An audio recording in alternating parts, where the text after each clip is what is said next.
Hey, everybody, and welcome to today's News Tonight, the weeknight news show where we're joined by special guests and our lovely patrons, as always, to discuss the day's gaming news. I'm your host, Ash Paulson, and I'm joined today by my wonderful friends and GVG co-founders, Derek Bittner and Steve Bowling, along with our very special guest, Ro of PXN Podcast, which, of course, stands for PlayStation, Xbox, and Nintendo. Ro, how's it going, man? Thanks for joining us today. Yes, I'm doing great. Thank you so much for having me. This is unreal. So thank you guys so much for inviting me on. It means a lot. Well, it means a lot to have you here. And before we get too much of the news, we do have some breaking news. But before that, we have a quick word from our sponsor, Microphone, who actually just has a quick statement today. Play Bugsnax, everyone. That's literally all he wants to tell you. Play Bugsnax. Microphone. Oh, yeah, man. It's almost like you're saying "screw you" to Steve. I know. It's like It's like a sponsored punch in the face. I almost feel like it's not even "Hey, everyone, play Bugsnax." The subtext is "Hey, Steve, play Bugsnax." Yeah, you know what? I will absolutely because Microphone demands it. I will go back and give it another shot. But be prepared. Be prepared. If I'm going to play it, I'm probably going to say bad things about it again. But I will go ahead and. I'm sad I missed out on it as part of PS Plus. But oh well. You saying "Be prepared" just reminds me of Scar. Like I'm imagining you singing "Be prepared" that I might not like Bugsnax. I can't think of Scar without thinking of our good friend John and that one E3 update. Oh right! Oh my God! There will be games in this Nintendo Direct. Already, people are asking. Charlie Bird and Eduardo Tena want to know if I'm going to dance when the EP names are read off, which I'll be reading them off today. So I don't know. We'll see. We'll see if I can make it work dancing and reading at the same time. But if not, I can do a little dance in the post show for you. So yeah. Actually, speaking of yes. Steve. Oh yeah. So we do have one piece of breaking news right at the top of the show. New EP to the EP squad. So go ahead and welcome Brainchild. And if it's Brainchild I'm thinking of, we have a lot of love for this man. So glad to have you aboard, Brainchild. Hope you're the one I'm thinking of. If not, anyway. He said it at our Discord. So yeah, it is him. Oh, okay, gotcha. Okay, cool. I have been out of the loop today. So welcome aboard, Brainchild. And to answer Jake Pelka, yes, Brainchild the tech guy. So welcome to the EP squad. We're glad to have him aboard. Good friend of ours for a long time now. So yeah, absolutely. And there can only be one Brainchild. There will be no brain children here. There's only one Brainchild. That is going only on child. Real quick, speaking of friends, also you might notice this thing right. This very obvious thing. Maybe, perhaps. I know it's really hard to find Koroks, but this one I think is kind of obvious. This actually came courtesy of Ash's good friend and former guest on this show, Aaron. Ooh. So he actually got in touch with me, very nice, and sent me a nice little care package for me and Amy. And this guy came with me, and he is huge. Aaron, that is a big Korok. Aaron is such a cool dude. Yeah, he is. When I got married, genuinely.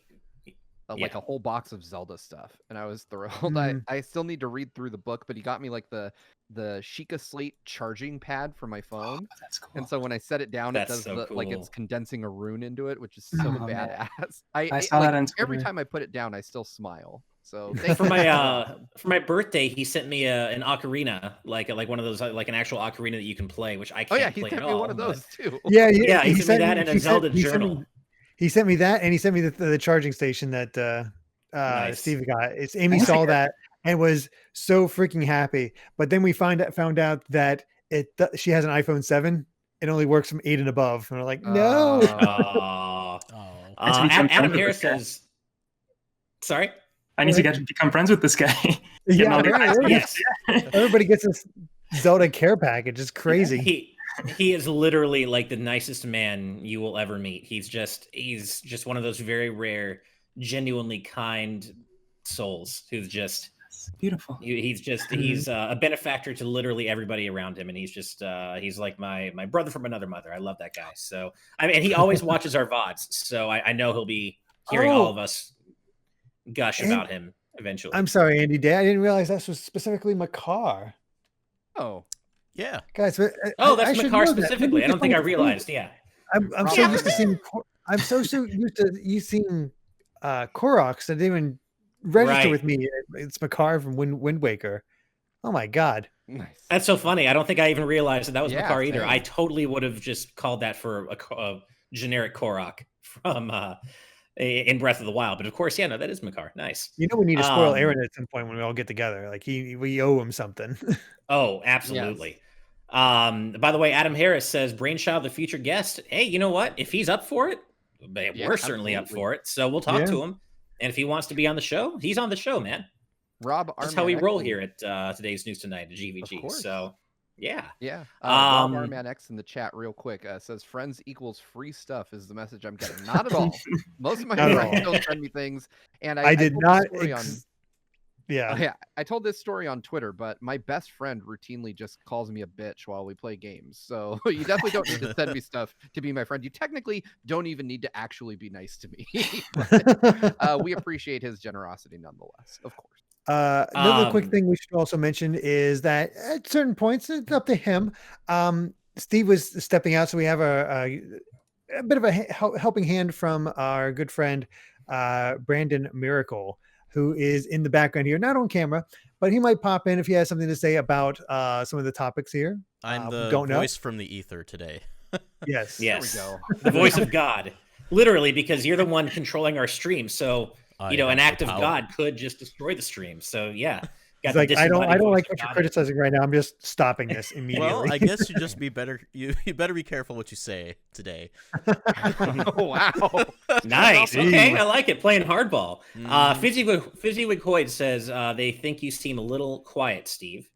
Yeah, I could hear that actually. Yeah, I can crank up. Eduardo Tenna, is that my conscience? Do you have a conscience? Do we sound better now? Whoa. Do we sound louder now? Adam Harris has got to bounce, and he says, "Have fun." Well, thanks for joining us for at least the beginning, Adam. Sorry you can't stay, but hopefully you enjoy the VOD version, and we'll see you in our live audience soon. Also, welcome to Adam Davis. Is a different Adam that I'm not used to seeing in the chat. So, welcome Adam Davis, and thank you for joining us, as well as Andy Day. Yep. And Hattori Seguchi. Welcome to all three of you. Very cool. I don't recognize your name, so it's nice to have you here. Also, Mr. One Up, which I love that name. That's so good. But with all that said, let's go ahead and get to the day's gaming news. And Voice of God, let's go ahead and get that first story up on screen. Here we go.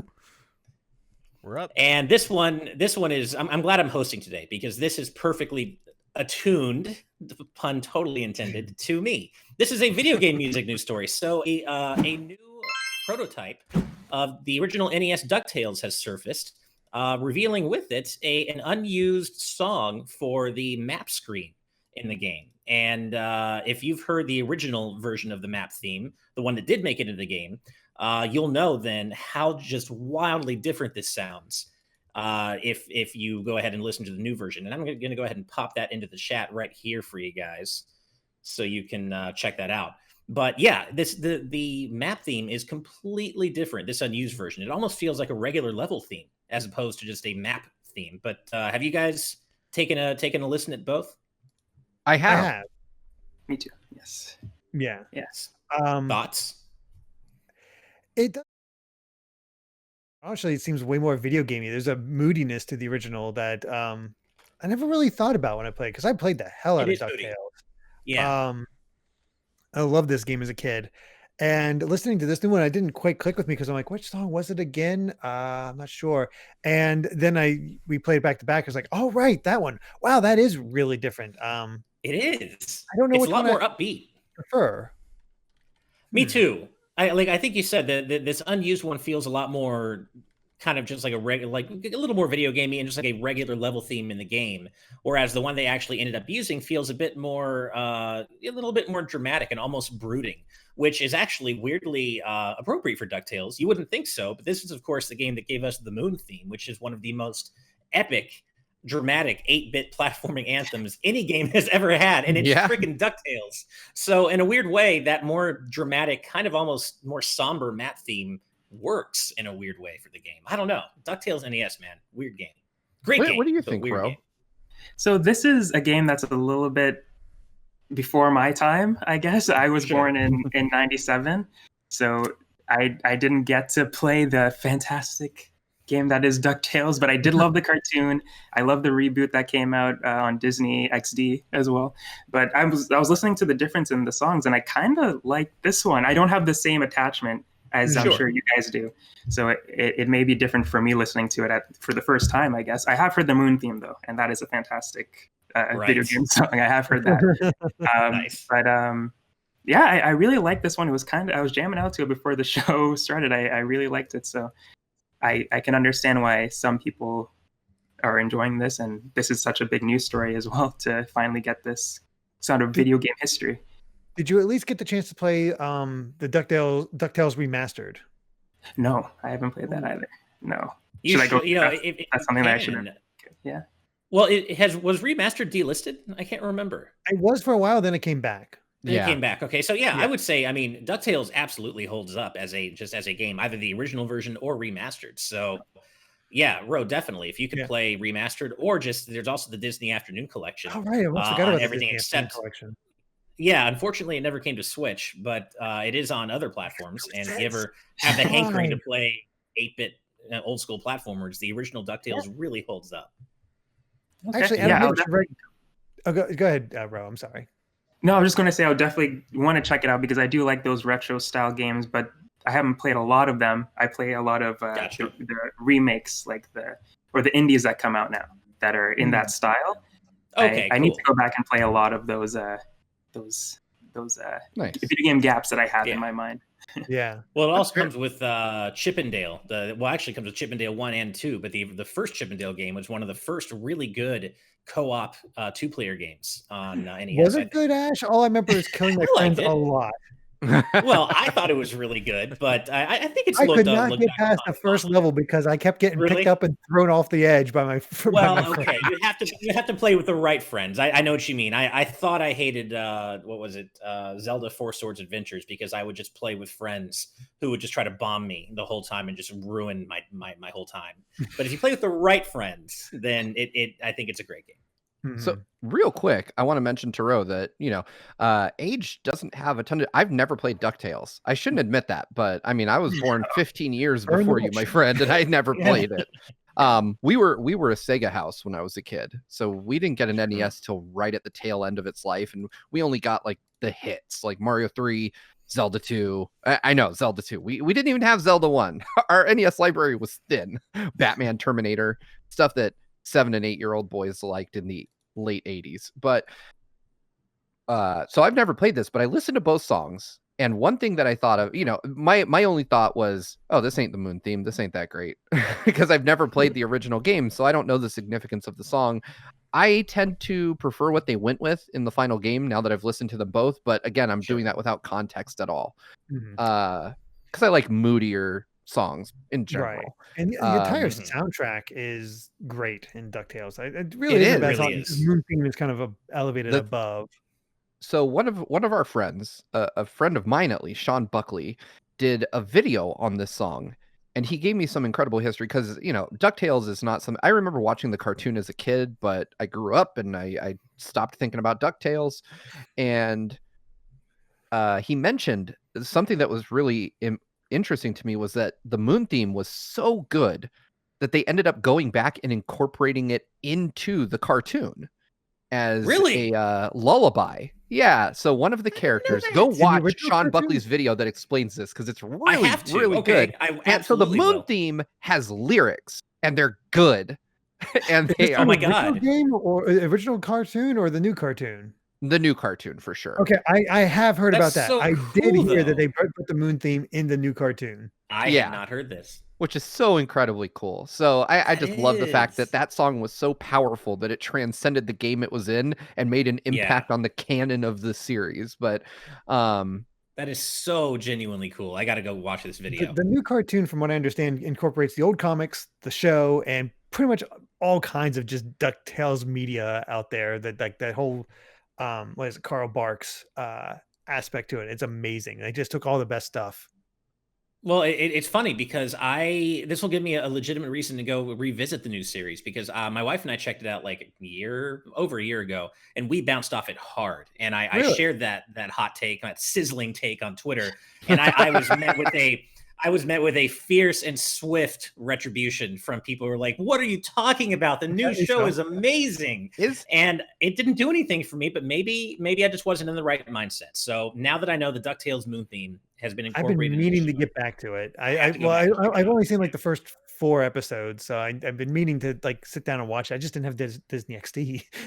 Right. Nice. Oh, go ahead. Sorry, Steve. Going back to one other thing, just because you mentioned playing with the right group of friends, and I have to validate something you've been saying for a long time on TNT, Ash. The other night, my best friend and I, the one that calls me a bitch, we played Fall Guys. Together for the first time in months, and we started at maybe I want to say 8 p.m. and we didn't finish till like 1 a.m. Oh my god, it's gotten a lot better, hasn't it? It really, really has. Yeah. Someone actually spotted me on the game and tweeted at me. They're like, "Steve M. Bowling, are you playing Fall Guys?" I was like, "Wow, that's weird. There's 60 of us, but sure, yeah, that's me." But I think we're season 3.5 now.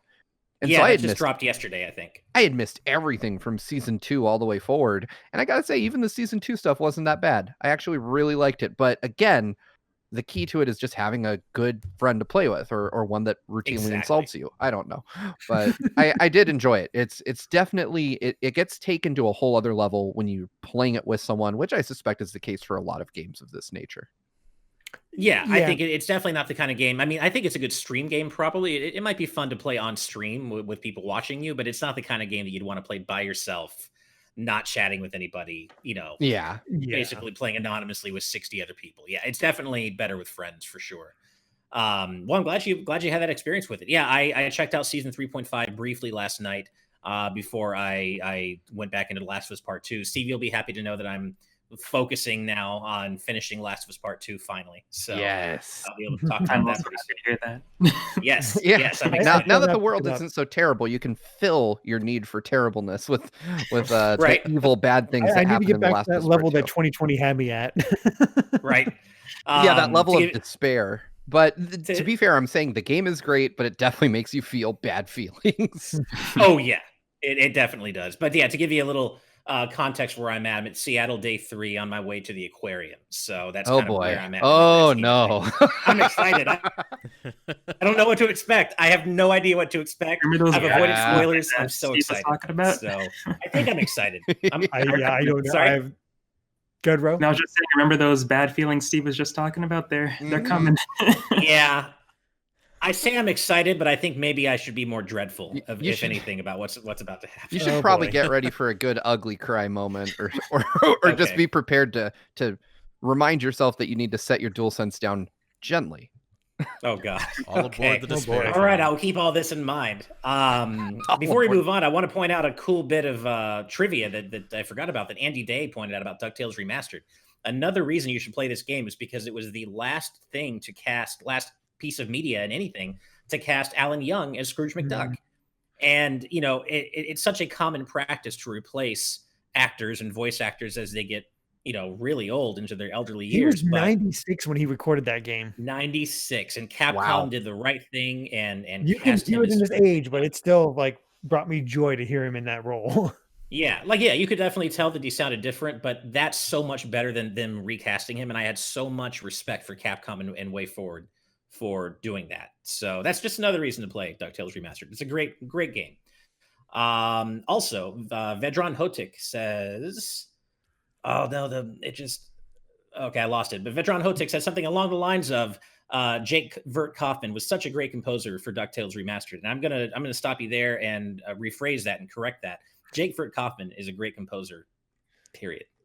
Fantastic. He also helped do Cyber Shadow, which I just reviewed, and it had a great soundtrack. So all right, well, what a shock. I know, right? Well, we ended up spending way more time on this than I thought we would. So let's go ahead and move on to our next story of the day. And this is a bit of a downer, unfortunately. So if y'all remember from a couple years ago, there was a rumor going around that there is a Zelda Netflix show in development, but nobody could really tell if it was real or not. But fast forward to today, and it apparently was real, and Nintendo just canceled it because it leaked. But that's not the only thing they canceled. Apparently, Nintendo was also working on a fantastic Mr. Fox-style Star Fox claymation project with CollegeHumor that they canceled as well. So we lost... Wait a minute. Okay, Steve, get the hell out of here. Yeah, get out. What? I don't want CollegeHumor doing fucking Star Fox. Are you kidding me? Give me a goddamn Star Fox anime. Give me anything that's not claymation CollegeHumor Star Fox. What? I don't know. We saw those claymation Star Fox bits for E3, and I thought they were pretty good. Or puppets, right? My bad. But I don't want Star Fox and Gumby to share DNA. It's ridiculous. I'm going home. Steve, I'm hiding you for a few minutes. I was like, that's quite the take. But, oh, man. I think that would have been super cool. I think so. Like, you don't know what exactly you're going to get with, since it's being, since it's CollegeHumor. But, humorous with Star Fox. What? Do you really want melodrama in your Star Fox? I want yes, I do. Ridiculous ass anime when I think of Star Fox. I want it to be way too serious for its own good, to the point of being funny. I don't want it trying to be funny. You want Star Fox Bebop. Yes. Don't get me wrong. I also love what you were saying. Oh, sorry. Go ahead, Ro. No, just saying that sounds awesome. The Star Fox Bebop, that sounds fantastic. Right? Yeah, see? Straight up, Steve, I do agree with you. I would like that as well. I think I love Star Fox when it goes ultra dramatic. I think it's one of the most entertaining things ever. But I would also separately have liked to see this too. I think, Star Fox is a rich enough universe that you can have multiple takes on it, right? Yeah, this was just such a bummer. I would have been happy not to know that this got canceled. I would love if this just wasn't news. I would have liked to not know that this got canceled. Right. This is just such a bummer story. Like, to find out that they canceled because it was leaked by Netflix. It was Netflix that leaked this, and I listened a bit to that section of the interview, and I love how when he's talking about it, it's like, I don't know if anybody will care about this. Meanwhile, blows up across all gaming channels. Like, yeah, we care about this stuff, because this is why leaking is bad, kids, because sometimes, especially Nintendo, like to take away their toys. It's like, oh, you did this to our toy. We're taking that back. We're not having it. It's taking our ball and going home. It's just aggravating, because who knows what a live action Zelda series would have ended up like on Netflix. I don't know. In a world, on a limb here and say that there's the potential that Nintendo backed out of this. They were looking for a reason to back out, and that was just the perfect storm. Yeah, in a world before The Witcher on Netflix, I would have said a live action Zelda would have sucked. But after watching The Witcher, I'm like, damn, Netflix could have nailed it. Like, I would have loved. I'm sad about Zelda. Star Fox, no. But Zelda, I would take a live action Zelda from Netflix any day, because The Witcher was badass, and I need something to fill the void between Witcher seasons. And Zelda would be a perfect. To watch that. Oh man, wow, yeah, you do. You absolutely do. But claymation, come on, man. Star Fox is better than claymation. Have you seen Fantastic Mr. Fox? I Googled an image of it, and I was like, if that's what they want Star Fox to look like, I'm noping the hell out of here. Like claymation is more true to Star Fox than CG. That's what I was thinking. Claymation. It's more, to me, along the lines of like Kubo and the Two Strings and that, where it's, they have fur textures and whatnot. It's really well done. And it's just, it's more stop motion, as Jake Pelka says, not claymation. I think it was just a description that, not knowing about the animation style that this was described as, but stop motion. I think it was going to be more stop motion with this. Which Star Fox has roots in marionettes too, and that can certainly. Well, play into that. I was going to say and one of the points I was going to make before I went wild on it was that if it had looked like the puppets that they used in the past, I'd be okay with that. That's a far cry from claymation, though. So do you just have like this weird hate on for claymation in general? Like, what did clay ever do to you? I mean, I don't know, but at the same time, I just don't. maybe it's just because I don't see the character that way. I can't envision the character that way. I can totally envision Star Fox as like a ridiculous ass over the top anime. I can envision it like one of our patrons said in the style of its own box art where they're, puppets, marionettes. It's a Muppet show. I just can't imagine them made of clay. I could even imagine like a Zootopia style Star Fox show. That would be okay with me in terms of the visual stylings of it. But damn, like of all those options, I definitely want an anime. I just want Nintendo anime. Just give me any old Nintendo anime. I'll watch Mario Brothers anime at this point. I don't care. I the Mario Brothers anime. I want my two favorite things to collide: Nintendo and anime. I've really always wanted a Smash Brothers anime. I think there is so much potential for that, and especially given Palutena's reveal trailer for Smash 4. I mean, just that's one fight between Pit and Link. Imagine what they could do extrapolated into a whole series. I've always wanted that so much. I just want to point out that they rightfully made Link kick the shit out of Pit in that video too. Steve Palutena had to come save his ass. Pit is awesome, man. You're hurting me today. Man, awesome enough to take a boot from Link. Do you forget who has the power in today's show? I know, right? Not Pit. You're making an enemy of me. See, the thing that hurts most about that is that it was the lamest Link that defeated Pit. Like, Adult Link sucks. It's all about Hero of Winds Link, in my opinion.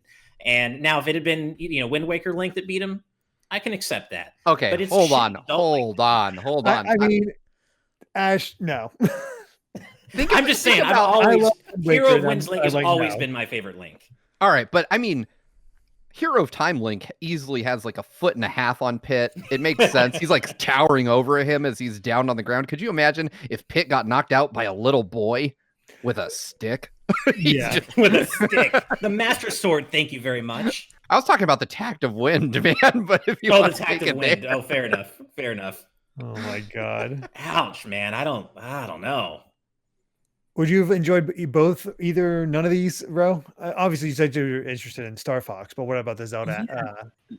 I'm in the same boat as Steve on that one. Where hell yeah, I don't know if that would have been good. Live action Zelda. After now, I feel like I would be a bit more welcoming to it, but where we were back then, I could only imagine it looking really bad in my head.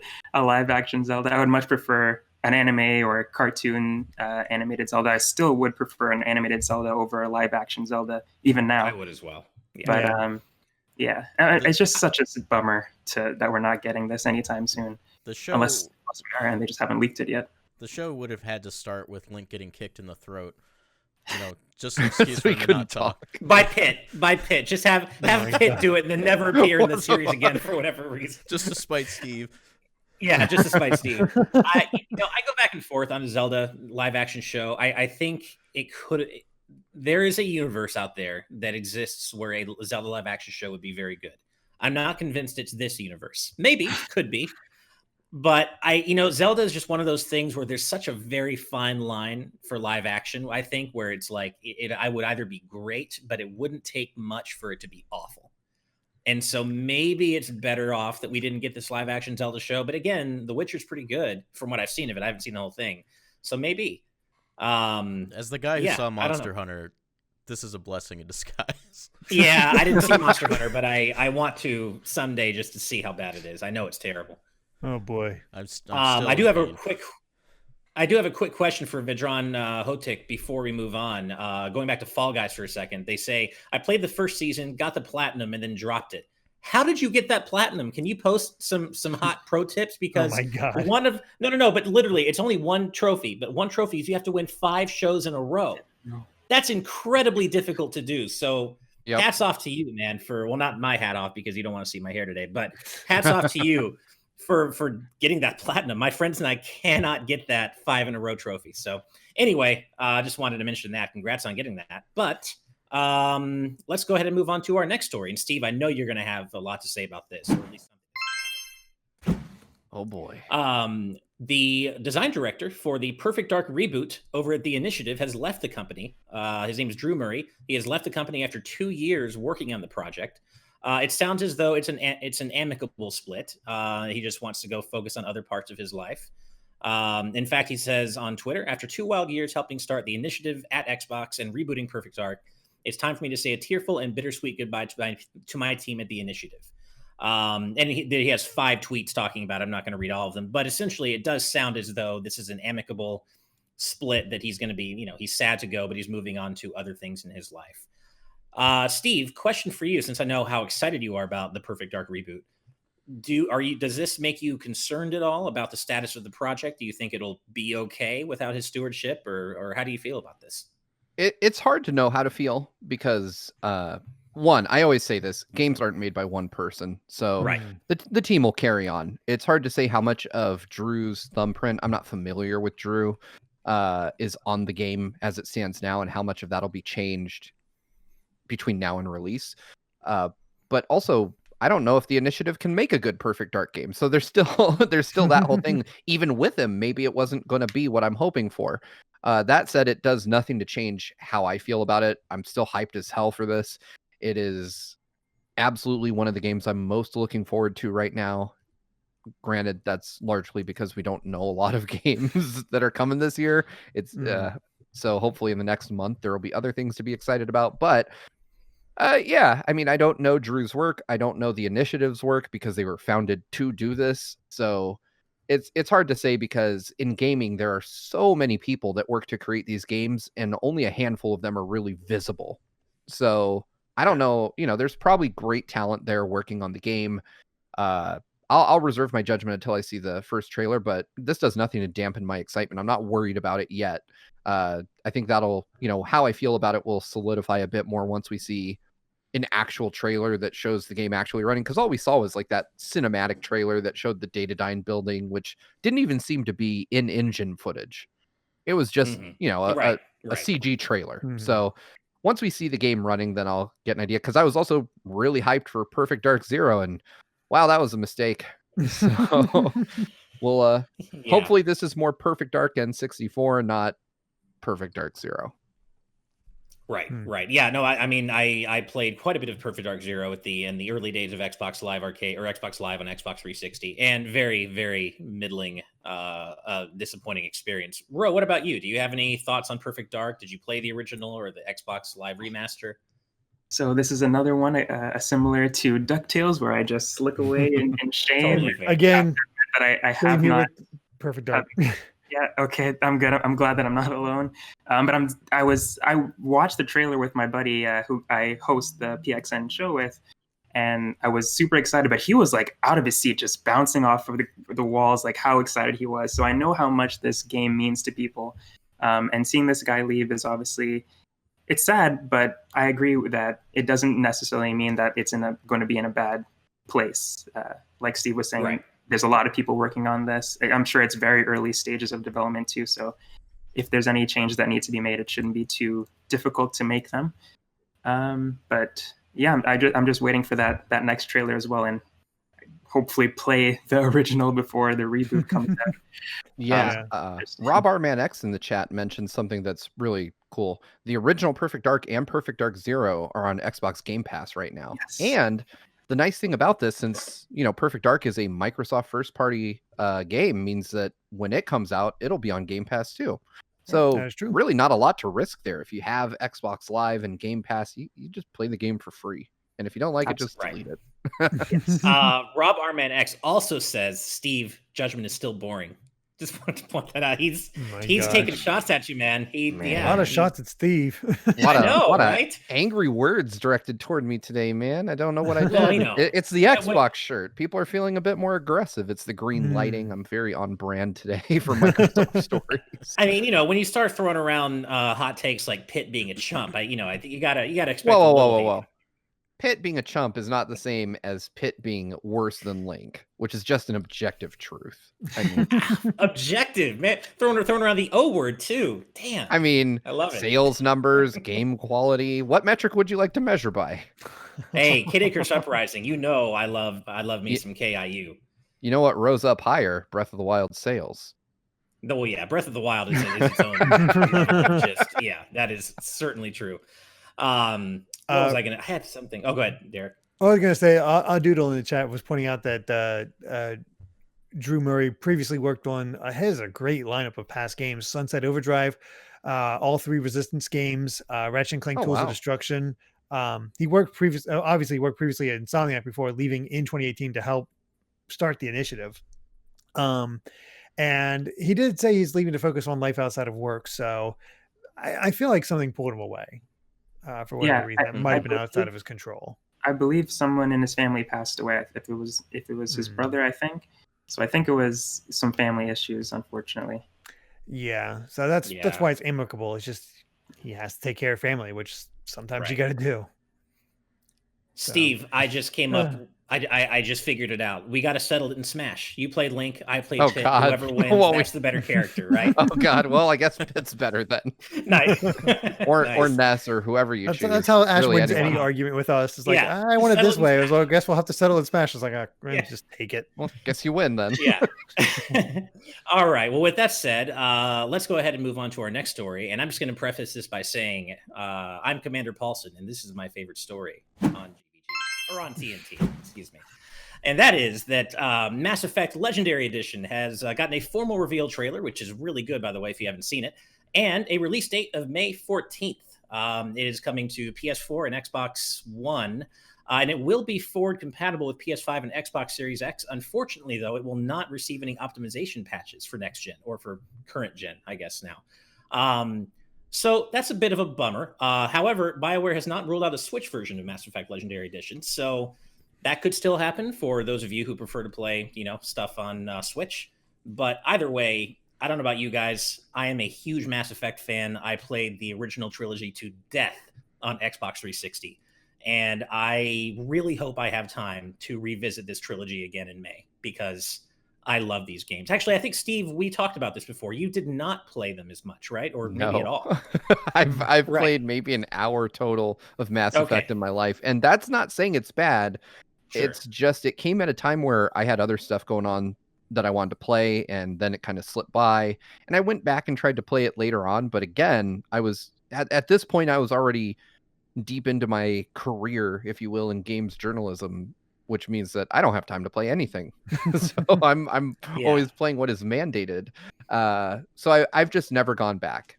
I may take the release of Legendary Edition as an opportunity to dip my toe back in, because I didn't quit out of distaste for the game. It just, we've talked about this before. You look at a big RPG, and that's really essentially what I understand Mass Effect to be.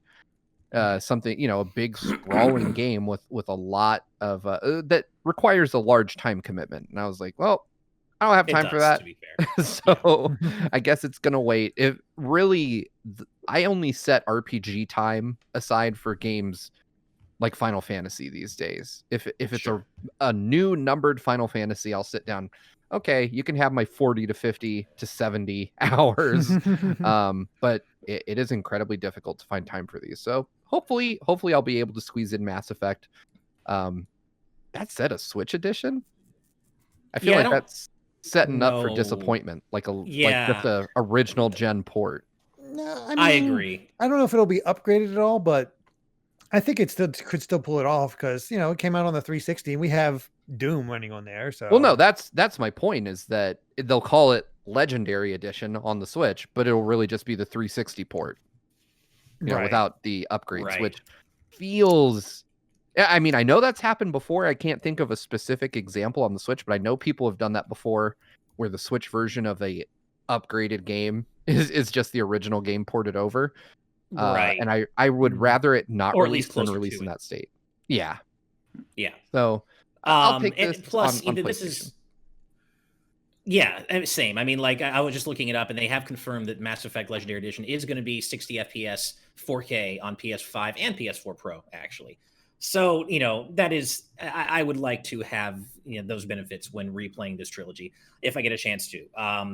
And that said, you guys know I'm not really much into shooters, and Mass Effect is more or less a kind of like a third-person action shooter with RPG elements, and that's not normally the kind of thing I'd go for. But Steve, the sci-fi universe this series builds, it is such an incredibly well built, lived-in universe that it's just nice. I really can't recommend it enough if you do have the time to set aside. But I totally get it. They're 3 long games, and Yeah. yeah, I totally get it. Ro, what about you? Have you played any Mass Effect? No, and I hate that every single game so far. I am just like, no, That's all right. We all play different games. But I'm super pumped to finally play, because it is a game that I would enjoy. I already know that based off of the setting, sci-fi, being a deep RPG, all the dialogue options, it looks like something that would definitely be up my alley. So I'm definitely excited to play it. I'm kind of bummed that it isn't coming to Switch right away, because that's where I like to play most of my games. But having that 60 FPS and all that great graphical stuff is going to be great to be able to play on over Steam. Even I could play it on my PC, so I'm totally fine with that. But yeah, I'm super pumped to finally jump into it in May, which is super packed of a month. So maybe I won't get as much time as I hope with it. Yeah. Yeah. Yeah, I hear you. I've only played a little bit of. I played Mass Effect 2 up until towards the end of the game, when you're doing everybody's sort of side quest to make sure they survive, that sort of thing. And I was definitely enjoying it. I don't know why I stopped, because I played the original Mass Effect to completion as well. Played that on PC, then just made my key decisions on the PS3 version of Mass Effect 2, and then just sort of stopped. I don't know why, but I enjoyed what I played of it. I don't know if I'll go back for this Legendary Edition, because while I enjoyed it, I don't know if I want to go back through it again right off the bat. I don't quite know. There are some nice changes in here. I love how the first thing that's noted for a lot of people as massive changes, that the 52 seconds elevator ride from the Citadel Wards to the Presidium now only takes 14 seconds in the remaster. And New Game Plus is no longer required to hit level 60, which unlocked so for the original game. So that unlocked some crazy, interesting bonuses in Mass Effect 2. So you'd have to do New Game Plus in order to reach that and be able to check out all that stuff. So there's definitely some improvements with all this. And they've also made the FemShep from Mass Effect 3 available across all 3. So they know what they're kind of doing and what they're trying to fix about this. It's it seems like a pretty solid upgrade and port, but I'm not sure if I'll pick it up right away or not, because as Rose said, it's packed in May. There's so much to play, and I'm not sure if I need to go through 3 RPGs. Right. Although I will say Mass Effect also has some of the best DLC I've ever played too. So it's just all around a great package if you get a chance to play it. But yeah, it's certainly a time commitment, and nobody can blame you if you don't have time. Also, speaking of FemShep, shout outs to Jennifer Hale, one of the best voice actors of all time. She portrays female Commander Shepard, and she actually retweeted a really sweet, genuinely just emphatic reaction of hers to the reveal of Mass Effect Legendary Edition, and she's just so excited that it's happening. And you can just tell she's very excited. So shout outs to her. Richard Rare says Jennifer Hale was so excited for this announcement. Yeah, she was also Samus in Metroid Prime. So yeah, well, with that said, let's go ahead and move on to our next story, which is provides a little bit of hope. And a little bit of hope that something we love might come back, maybe not. But a new job listing at Nintendo of America has suggested possibly that maybe there is a future for Nintendo Directs after all, post-pandemic. The job description, quote unquote, says it's the role is for the associate AV producer. And the quote here from Nintendo Life says, may assist with filming live action footage for use in Nintendo Directs and other content marketing initiatives. So it's definitely it's a stretch to say that this, it is not a one-to-one, okay, this means Directs are live. But hey, so you're saying there's a chance. That's all I'm saying. I have some words about this specifically. Okay. I've applied for this job before, and that was years ago. And I'm pretty sure the job description is one-to-one exactly the same as it was back then. I see. Oh, damn it. Yeah. I hate to be the bearer of bad news. Okay. That makes sense. I have to say, as somebody who in the other part of their life does corporate IT stuff, I've worked on my company's HR, like human resources management system, and you really just load job descriptions into that thing, and then when they decide they need to hire, they just open rec, choose the job that they're hiring for, and the description is populated. Like no one sits there and types the whole thing out every time. So Brandon is almost certainly correct in that they were just like a associate AV producer. But, and I want to be clear. One, saying Nintendo Directs is a blanket term. We still get Directs. They're just different kinds. And there are people in them from time to time. So that still requires someone to record said people. It's not like they have associate AV producer Direct you didn't want edition, and then they hire a person for the B-list Directs. That being said, I think it's really important for us all to remember that Nintendo was probably the least prepared company for the pandemic in terms of the big three platform holders. We joke about their online being crappy. We just talked about their online being nearly 20 years old in the last episode of TNT. It's not surprising that these guys probably had some development pipeline issues last year. And that, as the world gets vaccinated and things start to return to normal, that they'll have more games to announce at a time, which means that those Directs will probably have to get longer, thus becoming a normal Direct at some point. I wouldn't expect one anytime if they want soon. attention, Directs would get them that attention and immediate. Oh, yeah. Are you kidding? Yeah. The first time... Okay, so theory time real quick, because we're talking about Directs, and I feel like this is the time to roll out the conspiracy theory bullshit. Oh, God. Okay, we all, or the popular consensus is that Nintendo is going to announce a Switch Pro this year, a new Switch, a more powerful Switch of some kind, Super Switch, Switch Pro, whatever it's going to be called. How are they not going to do a full-blown Direct for something like that? Drop a trailer like they did for the original Switch. They could just. They have been doing that more, just dropping trailers, just cold, like Paper Mario: The Origami King, for example. Like they have just kind of been taking that approach. I feel like the announcement of something, a successor of sorts, a pseudo successor to something as popular as the Switch, which in theory is supposed to boost the performance of existing old games. I mean, that alone you could fill a Direct with. I mean, if Sakurai can talk about 50 minutes about Min Min, then we can get an actual Direct saying, hey, Breath of the Wild runs at a consistent 30 FPS everywhere. Mario Odyssey runs at 60 FPS, higher resolution screen, everything that's on that 4chan list. It's definitely here. If I recall correctly, the new Nintendo 3DS was announced in a Japanese exclusive Direct. So there's precedence for that too. Man. Well, oh, go ahead, Steve. What if Nintendo Directs return, but only for other countries? Oh my God, right? I mean, well, and also, as some in the chat are pointing out, like Rob Arman X and Eddie Beals, they just dropped a trailer straight up for the Switch Lite as well. So there is precedent for them just announcing it via a trailer. Even though I agree with you, Steve, there is certainly a chance they could dedicate a whole Direct to it. And to be clear, I don't necessarily think Directs are dead. I do expect them to return post-pandemic.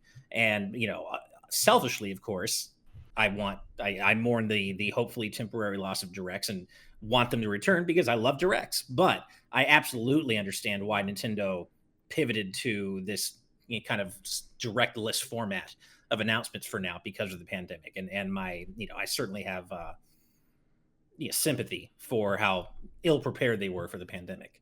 Mm-hmm. How are you feeling about all this, Ro?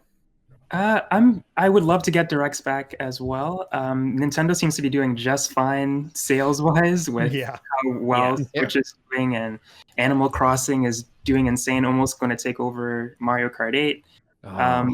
These more focused mini Directs seem to be, well, I wouldn't say working just fine, but I'm sure they don't mind continuing this trend because they're not really losing anything.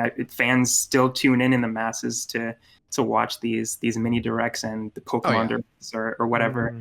And they still have these crazy theories, even though it says Pokemon Direct. Oh, it must be a new Smash character is going to be in this one. But I would love to get the full 40-minute Directs. And I agree, a Switch Pro Direct definitely would make a longer Direct.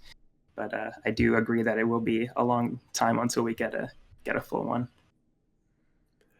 Right. Yeah. This has... Oh, go ahead, Ash.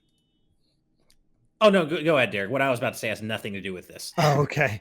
I don't know how to feel about this. I hear, Brandon and Steve, they give the original thought and they're like, yep, that's it. It's nothing, a whole lot of nothing, which I'm sorry, that's just how I feel like Nintendo's going to continue. They're just going to have the announcements on Twitter, drop a trailer. It spreads by word of mouth. Still does incredibly well. Don't have to worry about producing a whole direct where certain things can get lost in the hype, because you always got the hype thing at the beginning, middle stuff in the middle that might get remembered here and there, and then the hype thing at the end, and that's all everybody talks about. This way, they can kind of control what people talk about, theoretically. Right. Yeah. Right. It is kind of a shame to say, because, optimistically, I don't want that.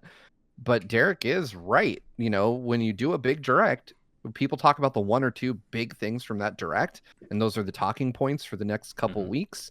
But when people were hyped for Pikmin 3, which in a normal direct probably would have been lost. But when it's the only thing, Nintendo gets exactly what they want. Just a bunch of people talking about Pikmin 3, and it sold 2 million units. So clearly they have to believe it works. And the thing that I worry about from this is that people saw the Nintendo Direct formula and copied it. So Sony has State of Play, Xbox has the Xbox one. The Major Nelson one. I don't know what it's called. Xbox. I don't either. I don't know. Inside Xbox, I think. No, okay. That might be the name of it. And Yacht Club has Yacht Club Games Presents. They directly. So a lot of folks have their take on the Nintendo Direct, but what if Nintendo just moves to this Twitter trailer format and everyone's like, yeah, that's how we do it. Screw producing a video. We're just going to drop a trailer on Twitter and everyone's going to retweet it, and that works just as well. I like these showcases. I like being part of them. It's kind of for me, the modern equivalent of midnight game launches and hanging out with people and kind of sharing your hype. I love having these showcases so that we can stream them and we can share our hype with the audience. And it makes them so much more fun because it becomes a community event. And just dropping a trailer doesn't have that same community feel to it. Well, I certainly sympathize with that because, I love watching directs with friends, and, we get excited when certain announcements happen. But I think, calling back to what Derek said, there is kind of a strategic element by just dropping trailers specifically for first-party games, because while they're doing that, there are still Indie World presentations happening, and I think indie devs have the most to gain from having these direct-style presentations, because when you pair them up against a Nintendo Direct, who's going to get talked about, Nintendo's games or the indie developers? So I think there's a strategy at play here as far as indie developers are concerned. Yeah, I mean, Audoodle in the chat puts it very succinctly. The thing that might kill directs is the fact that they can drop a Bowser's Fury trailer and get 3 million views and just walk away.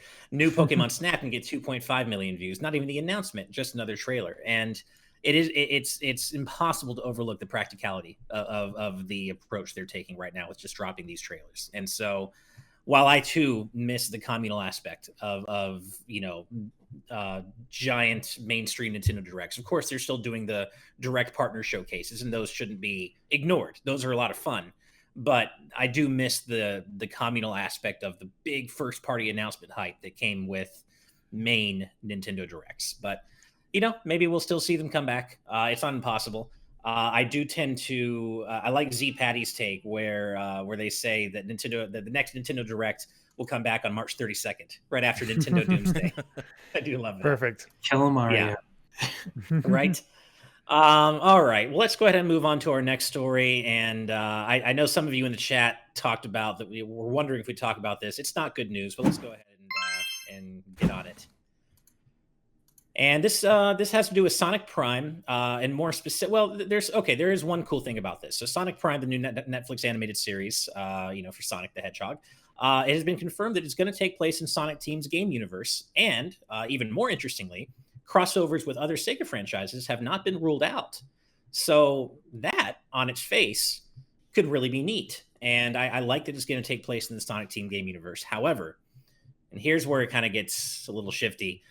We already know that Roger Craig Smith has departed from the role of Sonic, and he will not be playing Sonic in Sonic Prime. And that, unfortunately, also extends to Colleen O'Shaughnessey for Tails and Cindy Robinson for Rose.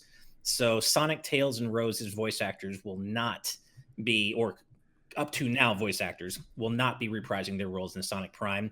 And even more troublingly, Mike Pollock, Eggman's voice actor, responded to, I think it was Cindy Robinson's tweet about departing the role with a kind of a shifty eyes gif, not really confirming that he also won't be returning, but not confirming that he's not. It could also indicate it's like, oh God, it's going to happen to me too, type of thing. Yeah, so we don't quite know what's going on with Mike yet, but we do unfortunately know that Colleen and Cindy are gone, along with Roger.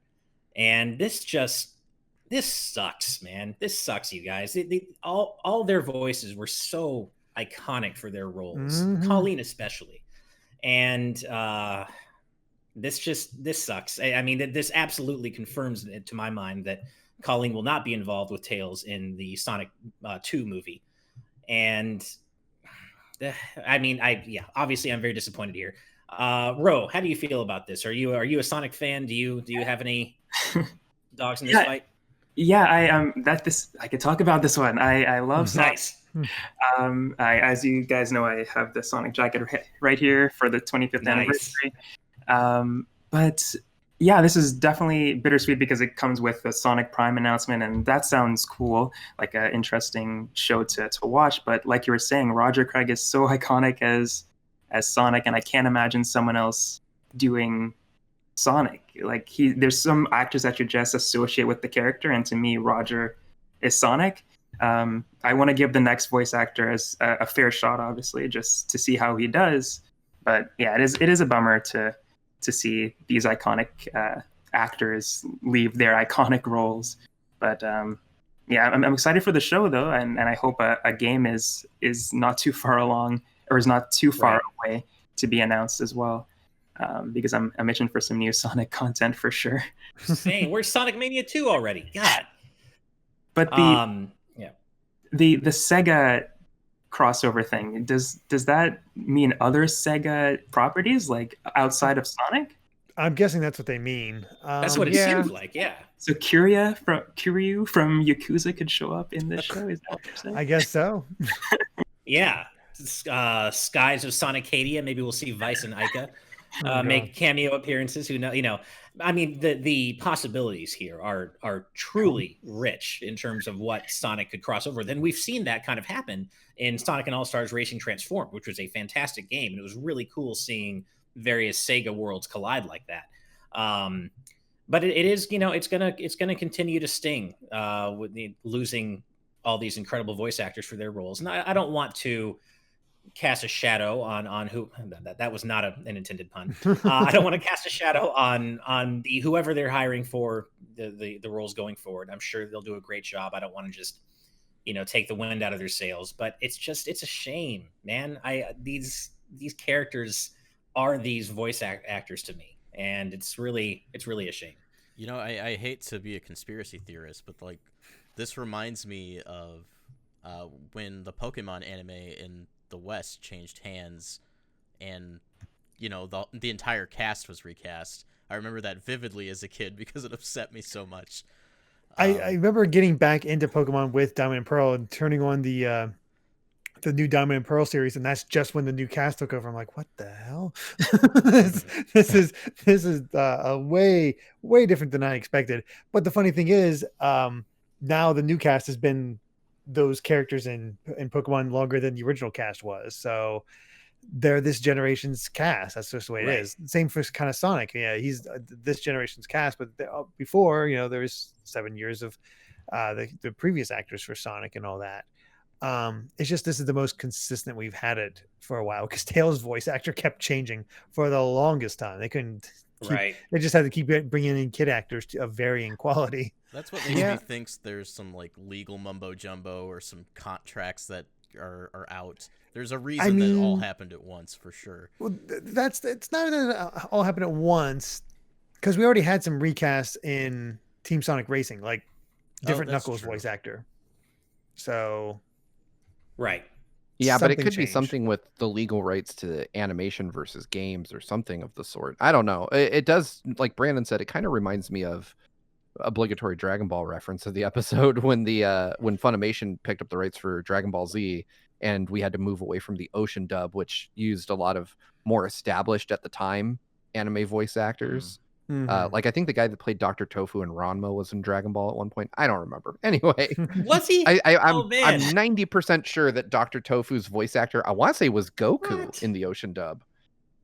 You know what? I can kind of hear the similarities. Also, I always say this, but I just, Steve, I love that you could just name drop Ranma 1/2 characters and that we're just fellow Ranma 1/2 fans. I never get over that. Hell yeah, never man. Get tired of that.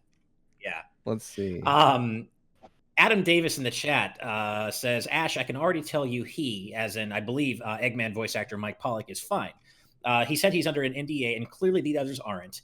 And that's a fair point, but then why say anything? As someone who's been under NDAs, basically my whole career, I wouldn't post a provocative GIF commenting on any situation I was under NDA and not allowed to comment on. So, I mean, you could be right. I don't want to say that you're wrong. You could be right. Maybe Mike Pollock he will stay in the role of Eggman, but if he's under NDA, why post a GIF at all?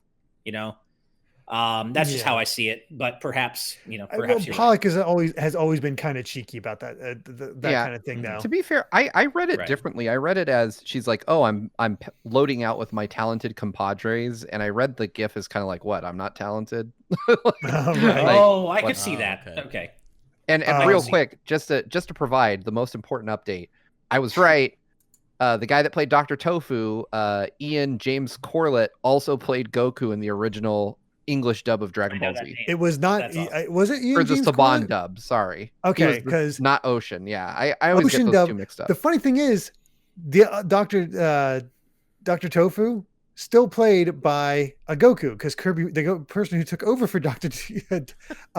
Tofu from season 6 and 7 was Kirby Morrow, who went on to play his Goku in the Ocean dub. Nice. So you're right. Dr. Tofu and Goku are linked in America. It's canon apparently. now. Unfortunately, this is also Kirby Morrow was the one who just passed away last year. Oh, which sucks. That's unfortunate. Because I believe he was also Moroku in Inuyasha. Yes, he was. Oh wow. The one thing I find interesting, since we're going down a weird rabbit hole, is that the guy that voiced Dr. Tofu also voiced the Jusenkyo guide, which I never would have guessed. Wow. I would never have guessed that either. That's wild. Also, that role has not aged well. That has not aged well. I literally for a second thought about doing an impression. I'm like, nope. Probably not the best. Probably not the best idea. I mean, this could easily spiral into a whole conversation about Ranma 1/2 voice actors, which I would love for it to. I would love that, genuinely. But by the way, much respect to Ro for the Naruto jacket, which I'm surprised I haven't called out yet. Yeah, I know. Oh yeah, I love that damn jacket. I used to have a Jonin vest, which I will never show pictures of, but I did own one. Oh man, I can't believe I didn't even think of this, but yes, Seesaw24 says also, wasn't Ian James Corlett Mega Man in the old Ruby Spears Mega Man cartoon? Yes, he was. Sizzling Circuits. God. He was. Yeah, that's. Oh my god. We somehow made a Mega Mention happen from an anime reference. We tied Dragon Ball and Mega Man together with Ranma. Right, rocket robots. Yeah, that's the talent of GVG right there. Yeah, exactly. By the way, Ro, I meant to mention this earlier, but this has nothing to do with anything. But you look like you have a bomb ass view in your bedroom. Like, I've noticed that as well. I keep checking out that view, and that looks like an awesome view that you have, man. It's a view that way, but like down there, it's just like more apartment buildings and trash and. Yeah, fair enough. Toronto streets are not always that clean, but looking that way, it's really nice. Yeah, you have a future in real estate. The view down there sucks, but look that way. Look that way. Don't worry about that. If you can look, Rob Arman X says, "Oh no, President Lincoln." One of the best parts of that old. Oh yeah, he takes the bullet for President Lincoln, the statue. The statue. He does. What a dumb show. I love it. Oh, dude, the original Mega Man cartoon is a treasure. It's so bad, but it's very much of its time, and it's a treasure. I need to look that up later. Yeah, it's great. And the way that they characterize Roll has aged so badly, because Mega Man, well, first of all, she has like a vacuum arm, right? She has like a vacuum arm. She has no actual weapons. She's a cleaning robot.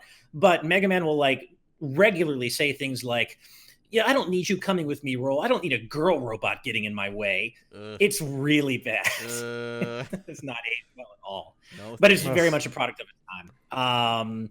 All right. Well, with all that said, I could talk about this forever. But with that said, let's go ahead and move on to our final news story of the day. And this brings our beloved GameStonks back into the spotlight, as we now know that there are competing GameStonk movies in the works at Netflix and MGM. And by movies, I assume that means documentaries, or at least no, they're probably dramatizations, because this feels like a total. Okay. This feels like a total. Weren't there was 2 movies almost immediately about Steve Jobs. Both sucked, but and I have a feeling that's what's going to be the case here. But I hope these movies. This is going to be like Wolf of Wall Street without any money, and with more like objectionable content. I mean, it's kind of The Big Short too, almost. Yeah, right. I've never seen that movie, but I know it basically covers the same thing and covers the 2008 housing crash. And this is just kind of the sequel to that, except people like realize what they were doing and stop them to a degree. So, what are the chances we hear GameStonks in either of these movies? Oh man, we have to. I hope so. So, according to Deadline, Netflix is talking with Mark Bowl, who wrote The Hurt Locker and Zero Dark 30, to write the GameStonk movie, and the To All the Boys I've Loved Before star Noah Centineo is also attached to play a role in this film. Is he going to play Deep Fucking Value? I don't know who he would play. I know. That, by the way, for those that are uninitiated, is like the Reddit handle of the guy who is most visible in this entire situation. So I'm not just making up. I'm not saying is he going to play the concept of value.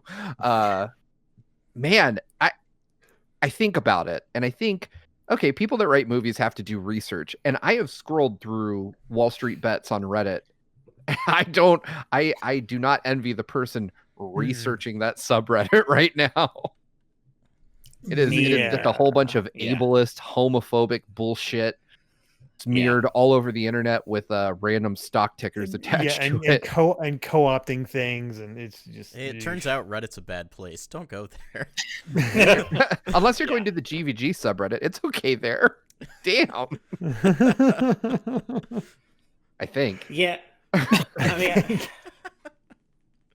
I think I'm interested in this. I guess, maybe. I don't know. I don't care. I kind of go back and forth. Yeah. Think about it this way. Unless it's super rushed, we're not going to see this for 2 to 3 years. Nobody's going to care. By then, nobody will care by then. Yeah. But I guess depending on how they package it, maybe they can drum up interest. I mean, listen. Let this movie come out in 3 years once GameStop's out of business and premiere it in the husk of a burned out GameStop, and I'll go watch it. Yeah. Power to the players. I mean, Charlie Bird says starring Stonky Kong, which I'm down. If we can get a version of this that stars Stonky Kong, I'm in. The first thing that comes to mind with this is like it's so quick after this whole event, which is technically not even over yet. Like this is just an obvious cash grab. Is there going to be any value to this at all? I love that this whole event, this whole movement is supposed to be a cautionary tale about corporate greed, and someone's already buying the movie rights. I mean, that's Hollywood for you. Exactly. Exactly. Well, we're getting the signature Los Angeles siren in the background of my audio today. Ooh-wee. Yeah, that happens usually once a recording, but not always. Oh, this is really getting louder. Sorry, guys. Well, with that said, that is all the news for the day, and that brings us to just about the end of our episode for today. But before we go, we depart. Ro, we want to tell our wonderful audience where they can find you? Yes, you could find me on Twitter at Rauwro, Raawro. I'm starting a podcast as well called Thank You Games, where I have people come on to talk about their favorite video games, content creators, game developers, basically anybody that makes the video game community awesome to them. We're having our first episode hopefully next week, and we're going to be talking about our favorite reveal trailers, video game reveal trailers. So it's going to be pretty hype talking about our favorite video game reveal trailers, like Kingdom Hearts 3 reveal trailer. It's one of my favorites. So you're going to be talking about stuff like that. And man, awesome. I have a weird pick for that. GTA 5. You're in. It's one of my favorite reveal trailers ever. Really nice. Okay. Just the way that they paired the gameplay with specific choices of music and the narration at the beginning. One of my favorite game trailers of all time. nice. Very cool. throw the reveal trailer for Deus Ex Human Revolution in the ring. That's one of my favorite trailers still to this day. Just an incredible trailer that pulled me into interest in a game that I would not have cared about otherwise. Like I just wouldn't have even paid attention, but that got me to like really pay attention. Great trailer. But yeah, well, awesome. Before we sign off, though, as always, we have to offer our special thanks to all of our patrons at the producer tier and above for helping to make this show happen, because without you, it would not be happening. So, of course, you will be seeing your name scrolling by in the credits at the end of the episode. But in addition, a massive thank you to our patrons at the executive producer tier and above. And those fine folks are, and let's see if I can get the dance going, Rob Arman X, Dan Intwistle, Z Patty, Adam O'Sullivan, Floating Mew, Christopher, The D-Pad, Vesmio, Waffle King, Kieran Phillips, Rosa Bowling. Hi, Mom. Geller, Shiny Turkey, Titus Malvolio, Jake Pelka, Michael Phone, Mitchell Herring, Charles Zaz, Andrew Medeiros, Jonathan Belmare, Kitty Kongfax, Scott Barber, Evernight Studio, Rocks the Cat, Loyal Dingo, Azran127, Phantom 23, Sean Garrett, Shadow the Cat, Guillaume Monet, Kai Ed, Kit Fisto, Orem M, Top Dog 23100, West Ag, Master Links, Sean Davis, Veneth, Lucky Wonderfish, Brandon Bovia, Octopuppet, Charlie Bird, Matthew Wong, Ashish Joshi, Michael McCaw, Jackson Jordan, Sky Blue Flames, Young Ben Kenobi, Hyrule Hermit, Goron Amber, Straight Lace, Hugo J8A, Seth Walker, Makalao, Kinrule09, Hubi, Marcos Conchas, Wolf X Blake and Moon Macarons, Demon Kid Zaraki, Spencer Katie, Leanne Mustafa, Brooke, Frequent Positron, Nick Waterman, The Legend of Groose, Vedron Hotik, Kane, Captain Finlandia, 60 Minutes and 60 Seconds, Brady Power, Douglas Chomix, Flaming Highwayman, Eddie B, The Game Orb, Dano the Artist, Synchro Lord, and our newest patron, or our newest executive producer patron, Brainchild, our very good friend. Thank you all so much for your support. As always, we could not do this without you. And remember, you too can become a patron over at patreon.com/gvgaming, where you can support us for as little as $1 a month. But if you want to be part of the live audience tier who interacts with us and our special guests during every Today's News Tonight, you can do that for $5 a month. But we offer various ways to get involved with supporting us if you so choose. That said, even if you don't support us on Patreon and you just drop a like and a subscribe, we love you all the same. We just appreciate all the love and support we're getting from all of you. So with that said, everyone have a great night, and we'll see you next time. Bye, everybody. Bye. Good night and good vibes, Ash. Oh, good night. I forgot about the, good night and good vibes. Bye, everybody.